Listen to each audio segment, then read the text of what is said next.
Sai Chaitanya paramedical college लेकर आया है पैरामेडिकल काउंसिल और सरकारी नौकरियों के लिए उपयोगी पाठ्यक्रम।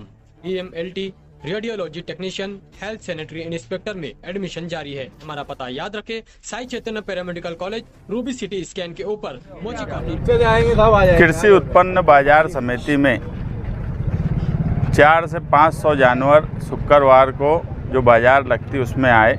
शेतकरियों ने जो जानवर यहाँ बेचना था वो बेचकर चले गए। उसके बाद जो है हम इल्लीगल जो जानवर पे पाबंदी है उसकी कुर्बानी या उसको कत्ल करने के बिल्कुल खिलाफ़ है। मगर जो जानवर शेतकरी बेच के गए और शेतकरी लेना चाहते तो वो जानवरों को बाजार समिति ने पूरा ब्लॉक कर दी। उनके जो सारे दरवाजे हैं वो बंद कर दिए गए। मेन दरवाजे पे पुलिस वाले आकर बैठ गए और उनको पावती बना के नहीं दी जा रही है। हम वही बाजार समिति के जिम्मेदारान से एक दरख्वास्त करने आए थे कि आप जो है जो शेतकरी है उसको बेचने की जो लेने की परमिशन दो और पावती बना के दो। मगर सारे कायदे लेने के बाद ही जब यहाँ बाजार समिति में शेतकरी बेच के गए उस वक्त सारे कायदे का पालन नहीं किया गया। उस वक्त उन शेतकरियों को ये नहीं बोला गया कि आप जिसको बेच रहे हो वो शेतकरी है क्या, उसके कागजात देख लो, उसके पास पुलिस पाटिल का परमिशन है क्या वो देख लो। ये सारी बातें नहीं बोली गई। इसमें हो सकता है कुछ शेतकरियों का हेतु कत्ल के इरादे से बेचने का हो। अगर ऐसा हेतु लेकर जो शेतकरी बाजार समिति में बेचने के लिए आए हैं और उनके नाम मिलेंगे तो उनके ऊपर कायदे से कार्रवाई होंगी।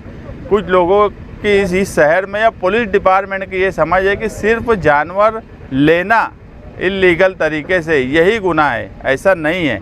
कायदा जो 2015 का महाराष्ट्र सरकार का है वो सीधा है कि पहला गुनाह तो बेचने वाले पे है कि अगर इल्लीगल कोई या कत्ल के इरादे से जानवर बेच रहा है तो पहला गुनाह उस पर दाखिल होना चाहिए, उसके बाद लेने वाले का सवाल आएगा।